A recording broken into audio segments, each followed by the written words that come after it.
Assalamu alaikum, hurmatli shagirdim. Bugun biz boshqachalov qarorga keldik. Sol kontentlarimizni ilede bayıtуу maqsadında tek qana bir jurnalist bilen ketbestен басқа bir тарауларга да этибар каратайык, психологияга каратайык, ямаса сол китапларымызды өзгертип турайык мақсатында бүгүн сәл теманы өзгөртүүгө аракет еттик. Хабарыңыз бар. 2-3 сапардан бери хакимияттын 48 замы китабынан мисалларды келтирип сиздерге жеткизип берип атырмыз. Бүгүн энди китабымызды өзгөрттүрөбүз. Bunday карарга биздин келүүбүздүн басы себеп Каралпак тилинде контентлер ого да аз экен.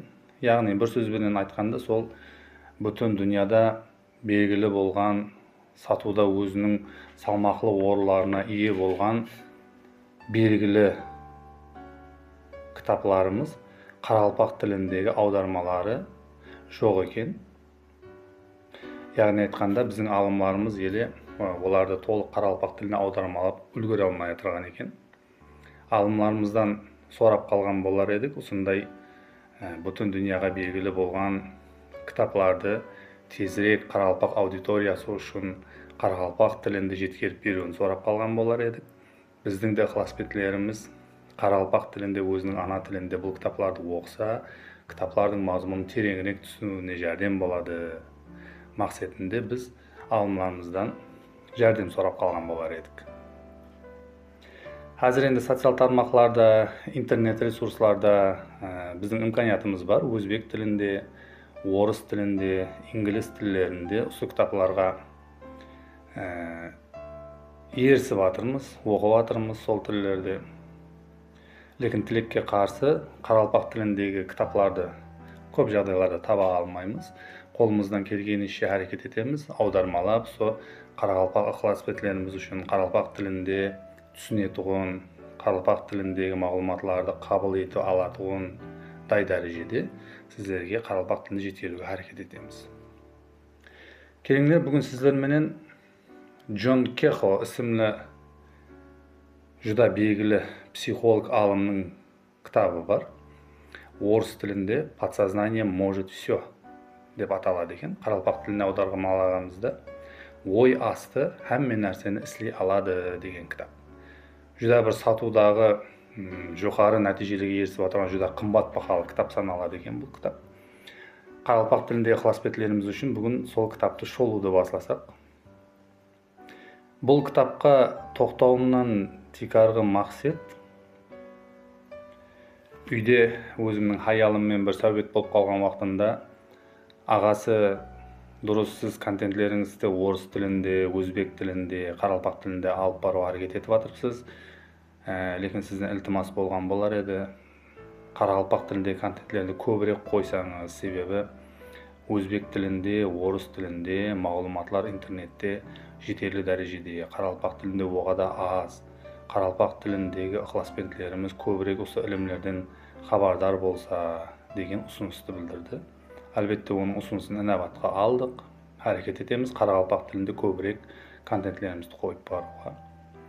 Bul kitapka ne üçün men toktauga karar ettim bugün? Bundan bir ay aldın bir жақын dostum men söhbetте болып қалдым. Ол dostumuz көрінісінен bir кайгыга түскен, bir ішінде bir дәрті, қиыншылығы бардай болып көрінді. Сөйбет вақтында мен ондан сорадым, достум, бұл қапа көрінесің, не болып атыр, қожалығың тыныш па, жұмысларың дұрыс па, табысың қалай, бала шағада бағу, тұрмыстағы тәшвишлерің көбейіп кетпеді ме, қапа көрінесің ғой деген мазмұндағы сұрауды бердім. Ол жорамның білуімше материалдық қиыншылыққа ұшырап тұрған екен ақырғы күндері. Сол материалдық қиыншылықтарын шеше алмай қиналып атырғанлығын, қайғыда жүргенлігін, табиғи өзінен ушундай материалдык жетишпеушүлүк себебинен кожолугунда урус тартышлары болуп атырганлыгын, hamda бул жумусунун да бир илгерилемей кетип атырганлыгын, капай экенлигин айтты. Сол акыркы күнлөрү ишүүчүлүккө да берилген экен. Солар хакында сөйбөт кылган убактымызда мен оган сол китапларда окуган нерселеримди мисал этип айтканымда, копал кылып айтканда бизди жеркип жиберди. Жора, китабыңды койсаңа, маган 5 миллион сом пул бер, өзүм билем мен не иштөөдү деди. Бул гапынан кийин албетте мен күлдүм. Неге күлөсүң Жора, менин үстүмдөн күлүп турсаң ба деди. Жок Жора, мен сенин үстүңдөн күлүп турганым жок, сенин ой көз карасыңдын үстүнөн күлүп турман дедим. Күлкүлүү гап айттым ба деди. Күлкүлүү гап айтпадың дедим. Демек сен 5 миллионго мутажлыгың бар, дурус па дедим. Дурус деди. Хош, азыр сен маған айттың дедим. 5 миллион сом берсең, өзүм билемен, шаруаларымды өзүм шешемен, машкалаларымды өзүм шешемен дедим. Дурус па десем, албетте деди. 5 миллион сом пул керек, менин ушу машкалаларым шешилет деди. Жакшы Жора дедим. 5 миллион сомду беремиз. Эми сизге суроо. Мен сизге 5 миллионду берсем, сиз бактылуу боласыз ба дедим. Со шаруаларыңызды, машкаларыңызды шеше аласыз ба десем, шешилет деди. Со шаруаларыңыз, машкалаларыңыз шешилгенден соң, кийинги айга өткөндөн кийин яки жана 1-2 айдан кийин жана осы машкалалар кайталанбайдымы деп сурадым. Жана 5 миллионго мутажлыгыңыз болмайдымы деп сурадым. Ойланып калды достум. Бүгүн мен сизге жардам бердим. Кийинги айда жана кайсы Жораң жардам берет сизге дедим. Сөйбөт давамында оган суроолор берилди, албетте. Достумдан сурадым, сиз канча дарамат этесиз айына? Жора, мен 8-9 миллион дарамат этемен. Жора, бул жакшы дарамат. Орташа менде сол сиздин тапкан дараматыңызды табаман. Мен де сизден бай эмесмин, менин де 1 сом 2 сом артыкча эмес. Сиз тапкан дараматты мен де табаман. Маселе сиздин канча дарамат тапканыңызда эмес, сол турмушуңуздагы жүз берип атырган нерселерге кандай көз менен карооңузда деген маслихатты бердим. Келиңер, бүгүн ушундай машкалалар үстүндө сөйбөтүбүздү алып барсак да, китабыбызга жүзленсек, хош, америкалык бул психолог Джон Кехо бизге ушундай жагдайларда кандай маслихатлерди берет. Келиңер, биринчи нөбөттө бул китабыбызда хакыйкатка башкача назир ташлоо деген бөлүмдөн башталады. Улумалаштырып алсак, ойларыбыз хакында. Ойдун өзү бар, hamda ой асты бар. Орус тилинде айтканда сознание и подсознание. Бүгүн ушул ойларыбыз менен һәм ой астындагы жүз берет нерселер хакында сөйбөтлөшөбүз. Һәм бул биздин турмушубузга кандай таасир этеди, турмушубузду, жашоо шараытыбызды канчалык дарежеде өзгөртүрөдү, ушулар хакында бүгүн сөйбөтлөшүп алабыз. Сиздерге апуайы мисал менен айтаман. Автомобилди көпчүлүк башкарууду билет. Тийиштүү мекемелерден сол айдоочулук губахнамасын алгандан кийин, губалыгын алгандан кийин, албетте автомобиль айдауду үйрөтөдү бул жерде. Окууларында окуйт тийиштүү, натыйжада автомобилди башкарууду меңгерип алат. Автомобиль айдоо үчүн иштен жануучу двигательдин калай иштөө принциптери, яки сол автомобилдин улумалык физикалык көрүнүшү, онун иштеп турган двигатели, тогу электр менен калай тамирленгенлиги, ямаша жануучу энергиянын калай пайда болуу хакындагы илимлерди билүүбүз шартпы? Албетте автомобилди башкарууубуз үчүн автомобиль хакындагы, машина саздык хакындагы илимге эч кандай кажет жок.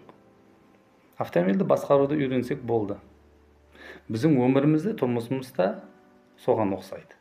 Келиңер, бир автомобиль деп көрөйүк турмушубузда. Biz автомобилдин заводдон иштеп чыгарылуу, онун физикалык динамикасы, оның істеуі, іштен жану энергиясы, тоқлары, басқа істеу механизмдері хақындағы ілімлерді үйренуіміз шарт емес. Автомобильдің басқаруды үйренсек қана болды, біз автомобильді басқара береміз. Тұрмысымыз да сондай. Өміріміздің әмме басқышларын, ішкі дүниямыз, сыртқы дүниямызда болып отырған нәрселердің бәршесін ықырынан шықырына шекем, майда шүйдесіне шекем үйренуіміз шарт емес. Тек туры ракурсты алып, туры жөнелісті алып, жасауды жолға қойып алсақ, өміріміз мазмұлы, сыпатлы, һәм шырайлы болған болар еді. Келіңлер, біздердің ойларымыздың материаласу хақында ойласақ та, заманауи физика әлде қашан жаратылыс хақында өзінің пікіріне ие болды. Яғни айтқанда бұл орыс тілінде вселенная деп айтылады. Ұлымалық жаратылыс, үлкен бір организм сипатында қарасақ та, дүнияны космос, системалар, жұлдызлар системасы, оның ішінде құяш системасы, жердегі табиғат, тіршілік, жанлы затлар, жансыз затлар әммесіне үлкен бір бүтін организм деп алсақ. Сол үлкен бір организмнің бір кішкене ғана бөлегі сіз бенен біз. Біз қалесек те, қалемесек те осы организмнің ішіндеміз. Осы организмнің ішіндегі өзінің заңдылықтарына бойсынып жасаймыз. Біздің қандайдыр бір әрекетіміз осы организмдегі қандайдыр бір өзгерісіне себеп те болуы мүмкін. Бүгін солар хақында сөйлесіп өтеміз. Естетіп өтемен, бұннан бұяғына бұл кітабымызды давам еттіріп барамыз, контентлерімізді. Бүгін бірінші бөліміне ғана тоқталып өтеміз, ойларымыздың материаласуы хақында. Келіңдер, осы дүниямызды, қиялымыздағы дүниямызды бір голограмма етіп қарайық. Бір белгілі бір сурет бар екен, бір көргізбеге қойылған. Бұнда хаял адамның көрінісіндегі голограмма. Сол голограмманы оң тараптан қарасаңыз, қолына сигараны түтетіп тұрғаны. Шеп тараптан қарасаңыз, өзінің тұрысын өзгертіп, басқаша бір көріністегі сәулеленген суретін көруіңіз мүмкін. Алды тараптан қарайтын болсаңыз, апуайы өзінің көйлегінде, киімінде тұрған хаялдың суреті. Бұндай алдылар ядыңызда болатын болса, плакатларда болатын еді, әзірде бар. Сол бір плакаттағы көріністі әр тараптан ракурстан қараған уақытымызда әр түрлі көріністерді береді. Бұл голограммамыз қалай түсінеміз? Бір болып тұрған уақияны инсанлар әр түрлі көзбенен қарайды. Енді сол голограмманы ұрып сындырып майдалап жіберген уақытымызда қандай болады? Жерге әлбетте шашылып кетеді. Шашылып кеткеннен кейін әрбір сол бөлікшелерде әр түрлі деталларды көреміз. Сол хаялдың туфлие, қолы, ямасы сигарет шегіп тұрғанлығы, яки сол қолында сигаретсіз тұрған әр түрлі майда бөлеклерді көруіміз мүмкін. Бұл әлбетте майда, бұл сол біздің айтып отырған ойымыздағы майда қиялларымыз, ойларымыз. Оларды қайттан бірлестіріп жабыстырған жағдайда да біз үш түрлі ракурстағы көрініске ие боламыз. Бұл инсанның қайсы ракурстан қарап тұрғанлығымен байланысты. Демек, жоғарыдағы менің жорамның мәселесінде ол мәселеге қандай қарап тұрыпты? Оның ойындағы нәрселер материалласқан уақытында, ол материаластырылған уақытында қиялындағы нәрсені. Яғни сол машқаласын шешуде ол материаластырылғанда инсанды көрді. Яғни кімдір оған материалдық жәрдем беру керек, сонда ғана ол өзінің мәселесін шешеді. Бұл оның назарында. Демек, ол өзінің ойларын сол тәрізде материалластырды. Ол инсанда көрді шешімді. Мен ол мәселеге басқаша қарадым. Оған бірнеше өзіме оған тиесілі болған мәслихатлерімді бердім. Бұл менің көзқарасым еді. Нәтижеде екеуміздің көзқарасымыз екі түрлі болды, лекін мәселе соның машқаласын шешуде еді. Демек, инсан өзінің ойларын материаластырып атырған уақытында туыры қарарларға, шешімдерге келуі керек. Кейінгі бөлімлерімізде біз әрекет етеміз, ойларымызды қалай материалластырамыз, инсанның ойы дегеніміз не? Ядыңызда болсын, шәкіртім, біздер нені ойласақ ақылымызда, сол нәрсе әлбетте материалласады. Әлбетте сол материалластырып атырған уақытымызда біз қатеге жол қоймауды үйренуіміз керек. Мұқаддес дінімізде де бар. Алладан өзгеден сұрамау керек. Алладан өзгеден мәдет, жәрдем іздемеу керек. Демек, осындай сенімлеріміз, біздердің дініміз, ямаса дүнияға болған көзқарастарымыз, ата-бабаларымыздан кеткен пәнді насихат сөздері, бұның әммесі біздің ойымызға әлбетте өз тәсірін көрсетеді, өзінің сәулеленуін береді. Нәтижеде осы ой қиялларымызды біз материалластырамыз.